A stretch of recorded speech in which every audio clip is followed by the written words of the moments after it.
Olá, paz do Senhor a todos, graça e paz, bom dia. Estão todos me ouvindo? Estão ouvindo bem? Paz do Senhor, irmã Aurilene. Estão me ouvindo bem?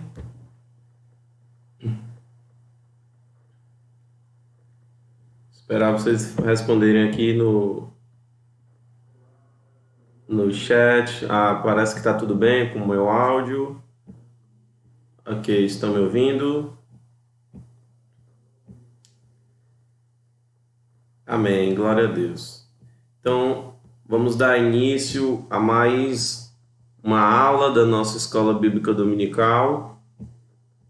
Hoje, dando continuidade à nossa revista nova, que tem como título A Igreja Eleita. E hoje nós vamos ver a lição 2, que tem como título A Sublimidade das Bênçãos Espirituais em Cristo. O texto áureo se encontra lá em Efésios, capítulo 1, versículo 3, onde diz assim: Bendito o Deus e Pai de nosso Senhor Jesus Cristo, o qual nos abençoou com todas as bênçãos espirituais nos lugares celestiais em Cristo. Efésios capítulo 1, versículo 3. Qual é a verdade prática? Deus nos elegeu em Cristo antes da fundação do mundo para que desfrutássemos das bênçãos espirituais. E aí, a leitura bíblica em classe. Vamos continuar no livro de Efésios, né? Uma vez que na aula passada nós começamos a estudar o livro de Efésios, vamos continuar no livro de Efésios hoje. E eu gostaria que vocês abrissem suas Bíblias no primeiro capítulo da Epístola de Paulo aos Efésios, Efésios capítulo 1, e vamos ler os versículos 3, 4, e depois a gente vai pular para o 9 e vamos ler até o 14, ok? Então, Efésios capítulo 1, versículo 3, 4, depois 9 até o 14. Amém? Então, espero que vocês tenham aberto a Bíblia de vocês. Diz assim a palavra do Senhor: Bendito o Deus e Pai de nosso Senhor Jesus Cristo, o qual nos abençoou com todas as bênçãos espirituais nos lugares celestiais em Cristo, como também nos elegeu nele antes da fundação do mundo, para que fôssemos santos e irrepreensíveis diante dele em amor. Pulando para o 9. Descobrindo-nos o mistério da sua vontade, segundo o seu beneplácito, que propusera em si mesmo, de tornar a congregar em Cristo todas as coisas na dispensação da plenitude dos tempos, tanto as que estão nos céus como as que estão na terra. Nele, digo, em quem também fomos feitos herança, havendo sido predestinados conforme o propósito daquele que faz todas as coisas segundo o conselho da sua vontade, com o fim de sermos, para louvor da sua glória, nós, os que primeiro esperamos em Cristo, em quem também vós estáis, depois que ouvistes a palavra da verdade, o evangelho da vossa salvação, e tendo nele também crido, fostes selados com o Espírito Santo da promessa, o qual é o penhor da nossa herança para a redenção da possessão de Deus, para louvor da sua glória. Qual o objetivo geral da aula de hoje? Esclarecer que as bênçãos espirituais são concedidas por Cristo Jesus, ok? Então, vamos aí para a introdução do tema da aula de hoje, né? Que é sobre as bênçãos espirituais. Nesta lição, vamos abordar a grandeza, a excelência e a perfeição do projeto divino para conceder bênçãos espirituais aos seus escolhidos. Desde a eternidade, aprove a Deus executar um plano de restauração e reconciliação com a humanidade caída. Por isso que, na carta, o apóstolo Paulo se mostra profundamente agradecido pela revelação do mistério que estivera oculto desde todos os tempos. Ele nos convida a louvar e a glorificar a Deus pela sua bondade e misericórdia para com todos os pecadores. Ok?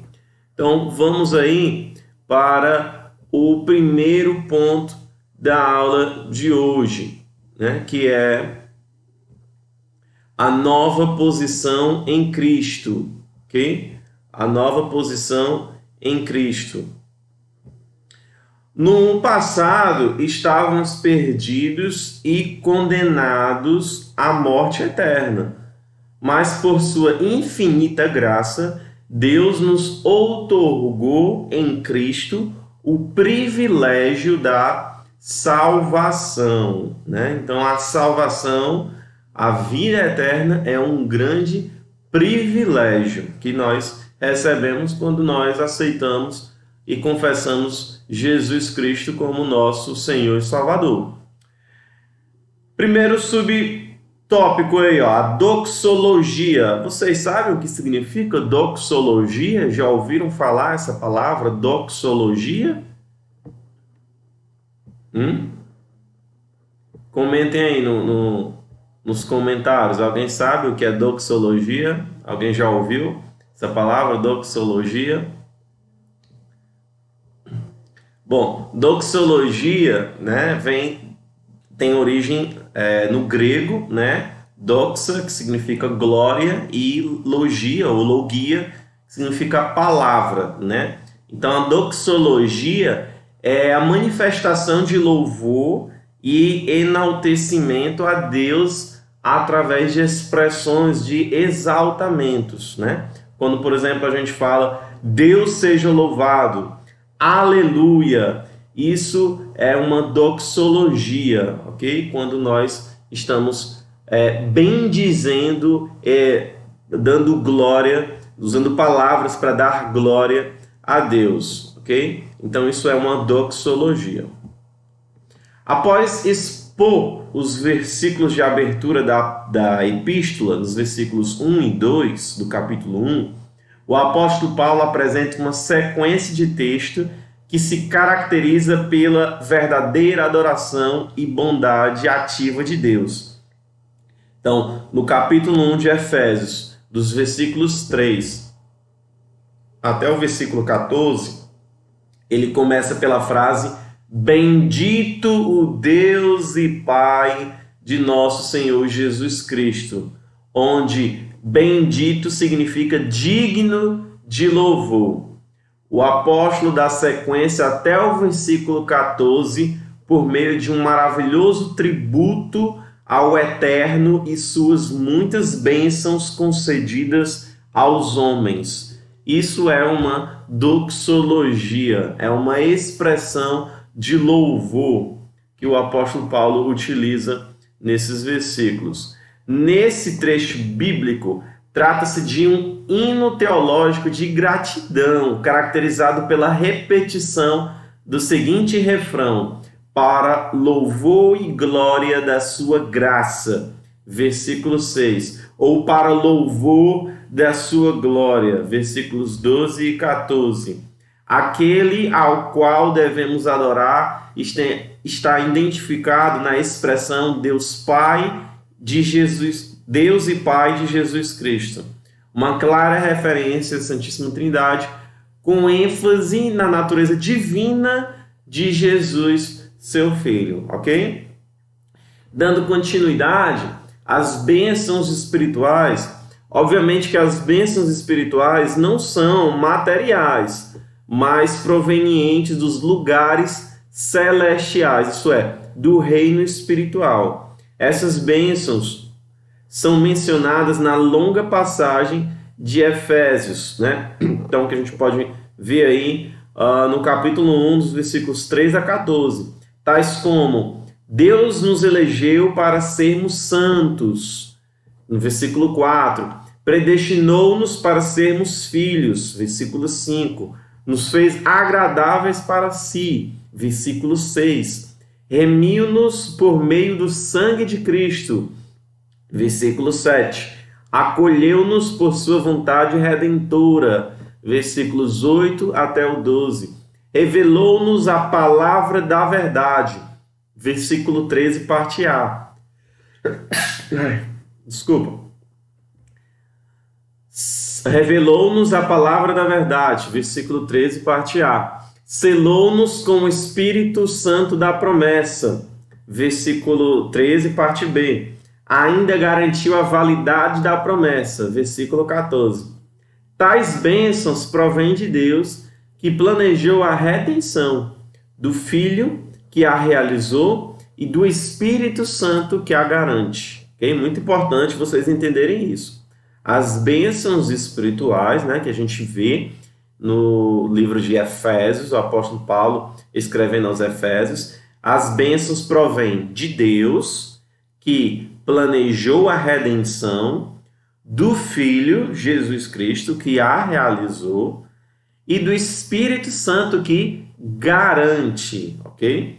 Essas bênçãos nos conduzem a exclamar como Paulo, bendito seja Deus, né? A doxologia aí, ó, bendito seja Deus.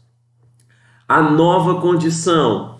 A expressão em Cristo significa que somos abençoados com toda bênção espiritual a partir de sua pessoa e obra realizada no Calvário, né? Conforme a gente pode ver lá em João, capítulo 1, versículo 3, Hebreus, capítulo 5, versículo 9, que diz: e uma vez aperfeiçoado, tornou-se fonte de eterna salvação para todos os que lhe obedecem. Hebreus, ainda mais no capítulo 9, versículo 12, diz: não por meio de sangue de bodes e novilhos, mas pelo seu próprio sangue, ele entrou no Santo dos Santos uma vez por todas e obteve eterna redenção. Então, o sacrifício de Jesus Cristo, né, ele foi suficiente para nos dar toda bênção espiritual e ele foi definitivo de uma vez por todas, né? Então, a expressão em Cristo significa que somos abençoados com toda bênção espiritual, né? Relaciona-se ainda com a nossa experiência de conversão a Ele, né? 2 Coríntios, capítulo 5, versículo 17, diz assim: portanto, se alguém está em Cristo, é nova criação. As coisas antigas já passaram, eis que surgiram coisas novas, né? Então, a expressão em Cristo também se relaciona com a nossa experiência de conversão. Essa nova vida é conferida somente para quem está em Cristo. Isto é, o oposto da antiga vida em Adão, escravizada pelo pecado. Desse modo, não andamos mais em trevas, mas como filhos da luz. Né? Romanos 5, capítulo 5, versículo 8, mas Deus demonstra o seu amor por nós, como Cristo morreu em nosso favor quando ainda éramos pecadores, ok? Portanto, nossa nova posição é caracterizada pela salvação em Cristo e por isso desfrutamos de todos os benefícios advindos dessa redenção, ok? Segundo ponto, uma vida cristocêntrica neste mundo. Embora o pecado tenha adentrado ao mundo, Deus projetou a primazia de Cristo na remissão dos pecadores e na restauração de todas as coisas para louvor de sua glória. Revelação do mistério. A frase descobrindo-nos o mistério da sua vontade, no versículo 9 do capítulo 1 de Efésios, sinaliza a revelação da verdade que estava oculta aos santos de Deus, né? Então, como a gente pode ver lá no livro de Colossenses, capítulo 1, versículo 26, Diz assim: o mistério que esteve oculto durante épocas e gerações, mas que agora foi manifestado a seus santos, okay? Aos seus filhos, né? Essa verdade diz respeito aos decretos eternos que Deus planejara por sua soberana vontade, com o propósito de salvar os pecadores. Essa vontade divina é revelada segundo o seu beneplácito, isto é, de acordo com o que lhe agrada fazer por amor e misericórdia, né? Então, o beneplácito significa isso, né? É o que dá prazer, né? O que lhe agrada fazer, né? Então, por amor e misericórdia. Romanos capítulo 9, versículos 15 e 16, diz assim, ó: pois ele diz a Moisés: terei misericórdia de quem eu quiser ter misericórdia, e terei compaixão de quem eu quiser ter compaixão. Portanto, isso não depende do desejo ou do esforço humano, mas da misericórdia de Deus, né? Então, está aí o beneplácito da vontade de Deus, ok? Sua vontade foi executada conforme o seu desígnio por intermédio de Cristo, para que o Filho em tudo tivesse a preeminência, né? Colossenses capítulo 1, versículos 16 a 20, eu convido você a abrir sua Bíblia em Colossenses, né, no livro, na carta que Paulo escreveu aos Colossenses, capítulo 1, versículos 16 a 20, tá bom? A minha versão aqui, eu acredito que está um pouco diferente da tradução de vocês. Essas citações que eu estou fazendo é baseado na tradução da Nova Versão Internacional, ok? Pois diz assim a palavra do Senhor. No caso do beneplácito, né, isso está na versão revista atualizada Almeida, ok? Na versão da NVI, né, na Nova Versão Internacional, deixa eu conferir como é que está. No lugar de beneplácito, eu acho que está traduzido como os propósitos da vontade do Senhor. Algumas versões trazem desta forma.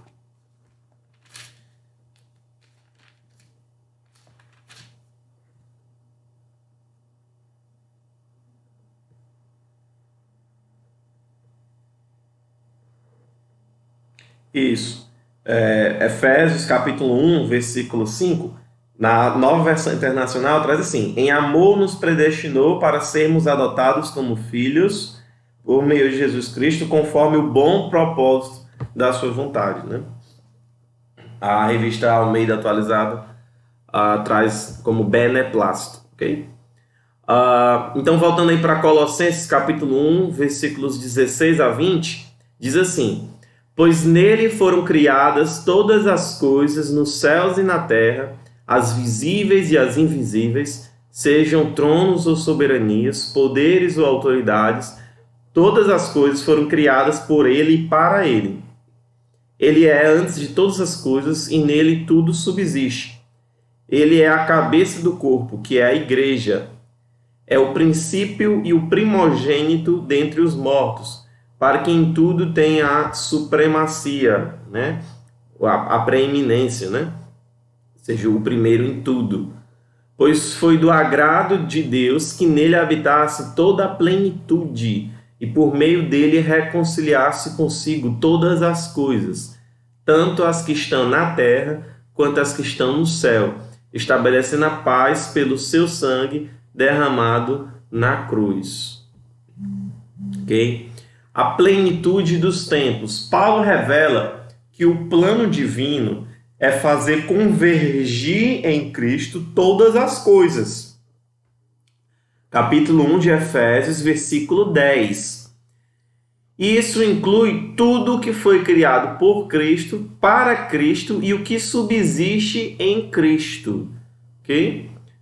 Hebreus, capítulo 12... Hebreus, capítulo 1, versículos 2 e 3. Ok? Hebreus, capítulo 1, versículos 2 e 3, diz assim: mas nesses últimos dias falou-nos por meio do Filho, né, Jesus, a quem constituiu o herdeiro de todas as coisas e por meio de quem fez o universo. O Filho é o resplendor da glória de Deus e a expressão exata do seu ser, sustentando todas as coisas por sua palavra poderosa.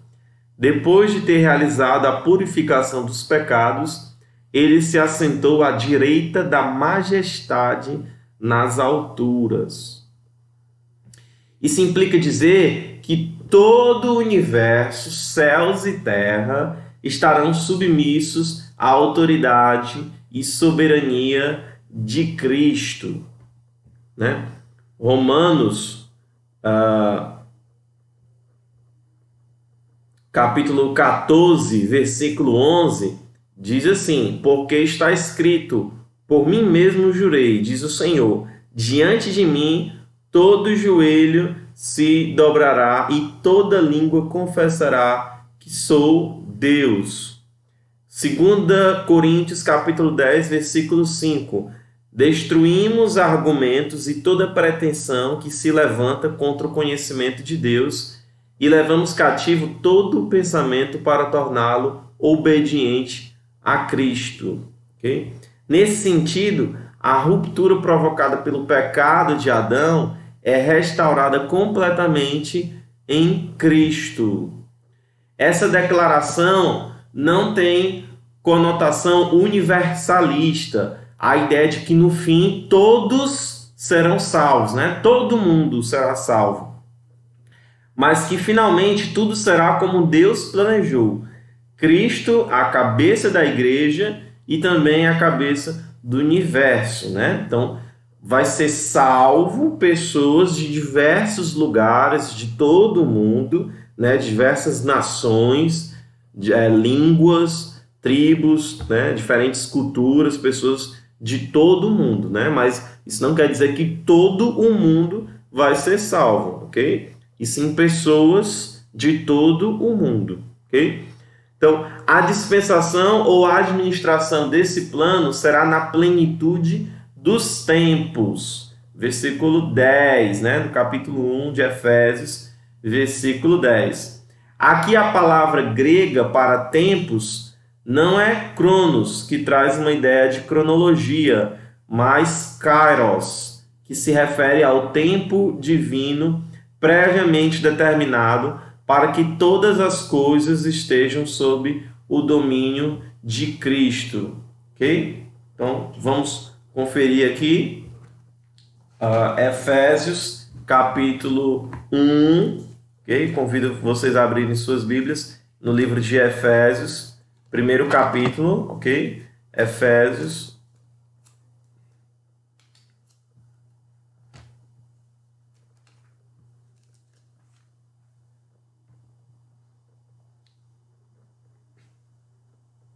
Efésios capítulo 1, versículo 10, né?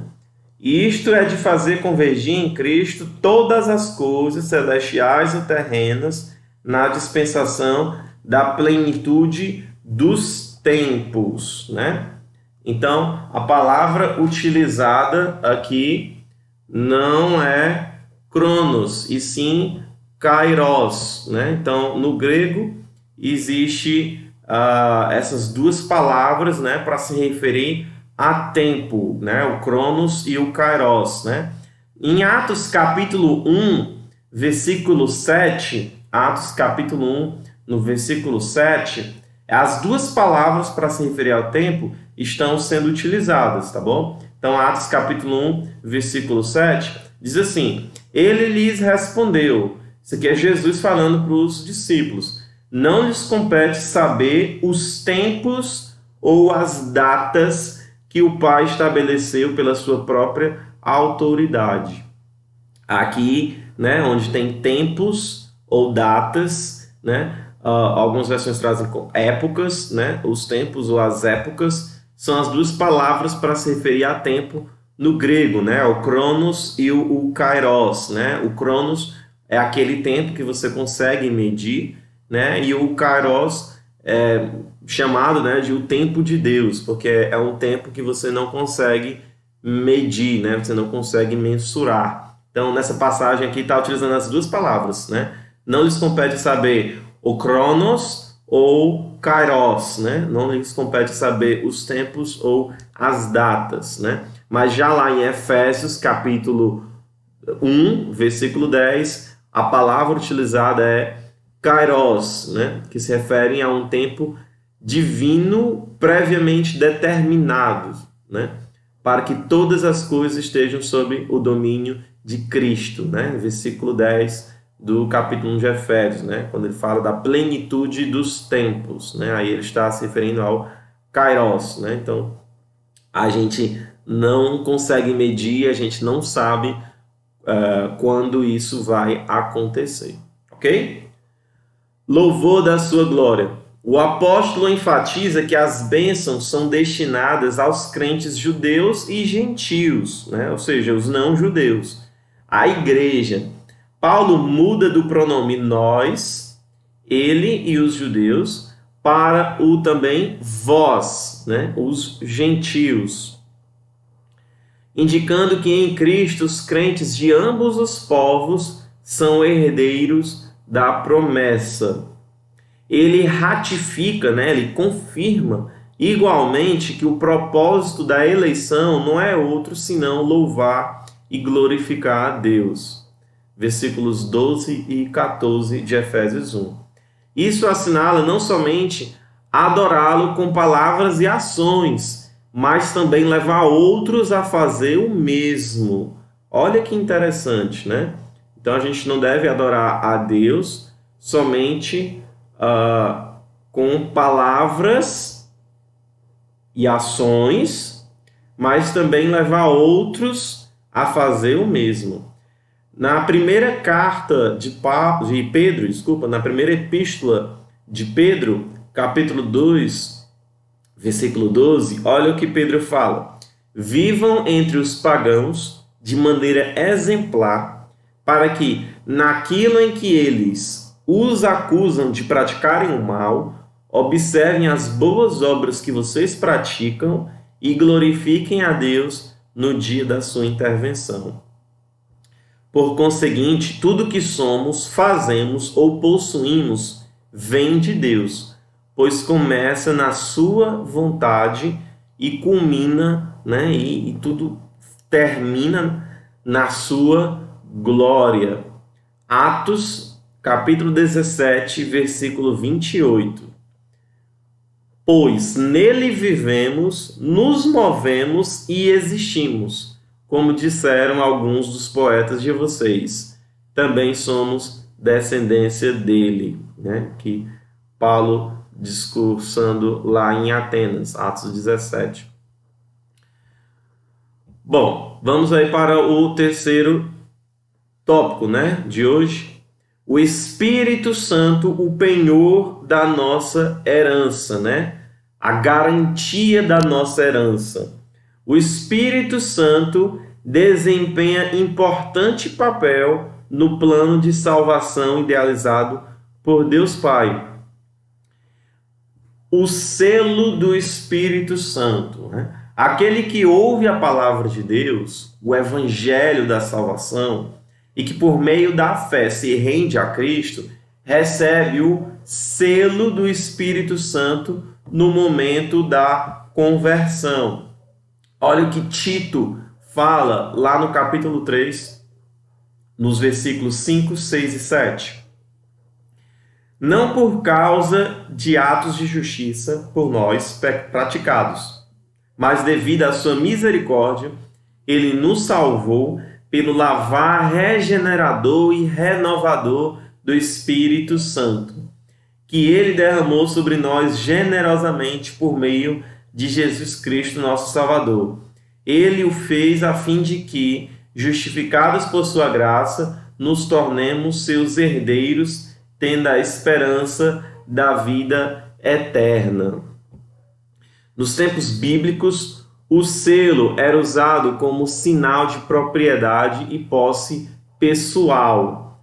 Ao conceder o Espírito Santo ao crente, Deus identifica os que pertencem a Cristo, pois o Espírito testifica daqueles que são filhos de Deus, né? Romanos capítulo 8, convido você a abrir sua Bíblia, Romanos capítulo 8, versículo 9, e depois vamos ler os versículos 15 e 16. Versículo 9. Entretanto, vocês não estão sob o domínio da carne, mas do Espírito, e se de fato o Espírito de Deus habita em vocês. E se alguém não tem o Espírito de Cristo, não pertence a Cristo. Versículos 15 e 16.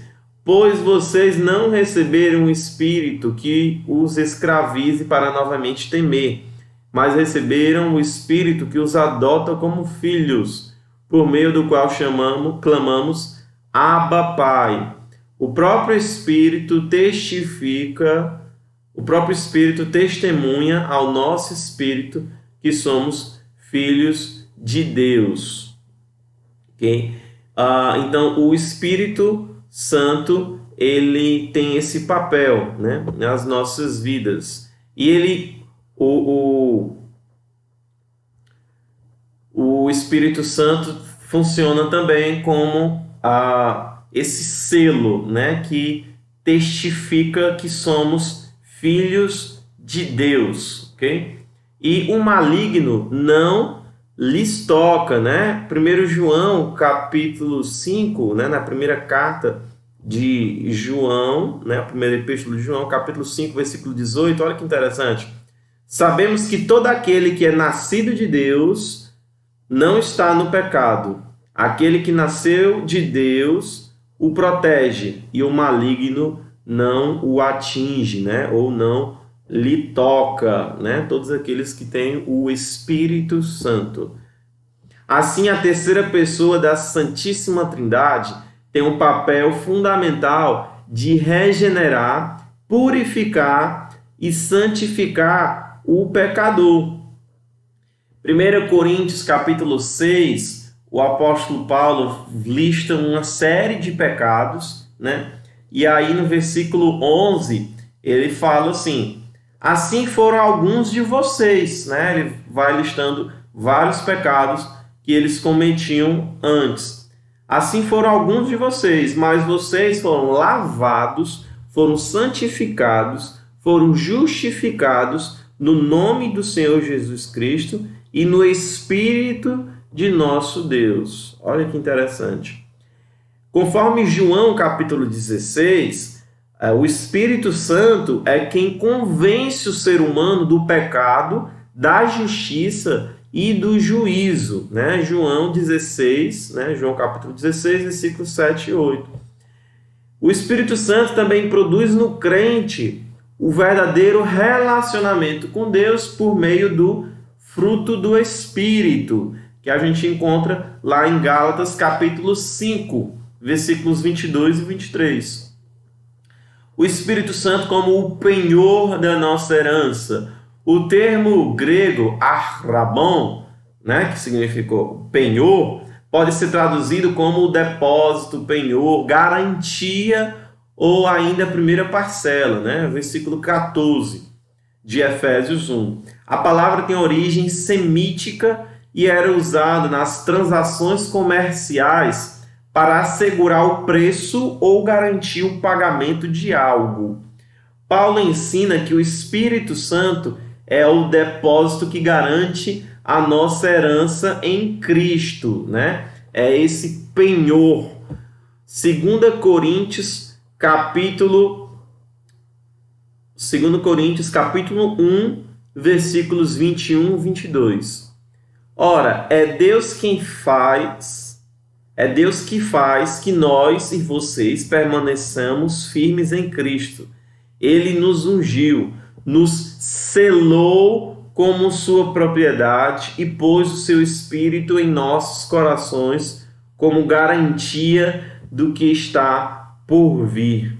Tudo isso significa que aquele que tem o selo do Espírito Santo tem a salvação garantida, né? Então, quem tem o selo do Espírito Santo tem a salvação, né? Quem se converteu, quem aceitou a Jesus como Senhor e Salvador da sua vida, quem confessou Cristo como Senhor e Salvador, tem esse selo, tem esse penhor, tem essa garantia de que nós somos herança de Deus, pertencemos a Deus e o maligno não nos toca. Amém?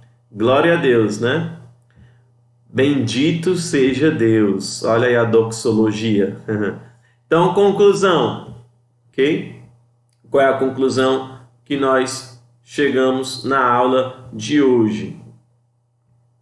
Nessa porção da epístola aos Efésios, né, nesses versículos que a gente leu hoje do capítulo 1 de Efésios, o plano divino revelado resulta na reconciliação do ser humano com Deus por meio de Cristo e na restauração de todas as coisas visíveis e invisíveis.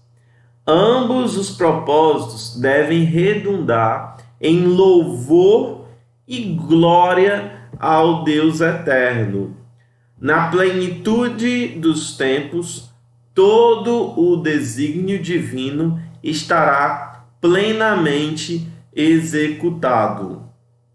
Ok? Então, Deus ele planejou de antemão conceder bênçãos espirituais aos seus eleitos. Essas bênçãos revelam a grandeza, a excelência e a perfeição do projeto divino. O plano de salvação arquitetado pelo nosso Criador, pelo nosso Deus, é algo que a gente não consegue medir, né? Em Cristo, ele estava reconciliando o mundo consigo mesmo. Essa é uma doutrina gloriosa que revela o imenso amor de Deus. Devemos nos alegrar com isso, pois em Cristo fomos eleitos para desfrutar desse maravilhoso plano. Devemos nos sentir agraciados por tão extraordinária bênção e louvar e glorificar a Deus por tão maravilhosa bondade e misericórdia para com nós pecadores. Ok?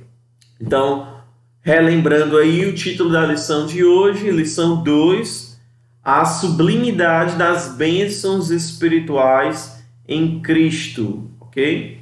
O texto áureo se encontra em Efésios capítulo 1, versículo 3, que diz o que, irmãos? Efésios capítulo 1, versículo 3. Bendito o Deus e Pai de nosso Senhor Jesus Cristo, o qual nos abençoou com todas as bênçãos espirituais nos lugares celestiais em Cristo. E qual é a verdade prática da aula de hoje? Deus nos elegeu em Cristo antes da fundação do mundo para que desfrutássemos das bênçãos espirituais. Amém? Então, vamos orar. Eu convido você aí na sua casa, fechar seus olhos, vamos orar ao Senhor. Muito obrigado, Senhor, por esse momento. Muito obrigado pela Tua palavra que nos revela tão grande amor. Nos constrange, Senhor, pararmos e pensarmos a respeito desse amor que é tão grande que nós não conseguimos nem mesmo entender. Mas nós somos muito gratos, Senhor. Muito obrigado por tão grande amor. Muito obrigado pelo Teu maravilhoso plano de salvação.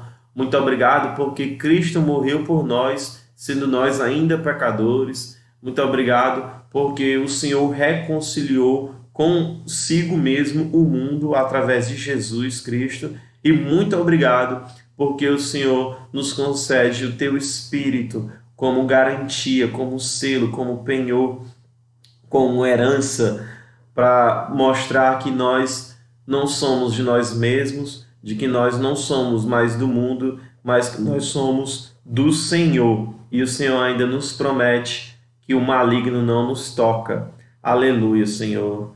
Nós te louvamos porque é maravilhoso saber de tudo isso. Saber que temos o Espírito do Senhor que nos convence da justiça, do juízo, do pecado. Ele que nos auxilia, em todas as nossas necessidades, Ele que nos dá poder, Ele que nos dá tantas bênçãos, Senhor. Obrigado, Espírito Santo, por estar conosco. Obrigado. Em nome de Jesus é que eu te agradeço e peço tudo isso. Amém. Amém? Então é isso. Glória a Deus, né? Olha aí a doxologia. Louvado seja Deus, aleluia. Bendito seja nosso Deus, exaltado acima de todos os nomes. Isso aí é uma doxologia. Espero que vocês tenham aprendido isso e até mais na próxima aula. Amém? Que Deus abençoe e reflitam nessas passagens, nesse estudo que nós fizemos hoje. Sim, só agradecer, né, quem participou aqui ao vivo, a irmã Aurilene, Pai do Senhor, irmã Aurilene, a Érdila, Keké, a Erci, conseguiu, ufa, glória a Deus, a Márcia também, Paz do Senhor, amém, glória a Deus, né, obrigado pela participação de vocês, amém, que Deus as abençoe, e o restante também que for assistir depois online, né, vocês não tiveram o privilégio de acompanhar ao vivo, né, e deixar registrado aqui no bate-papo, mas espero que Deus os abençoe, amém? Até!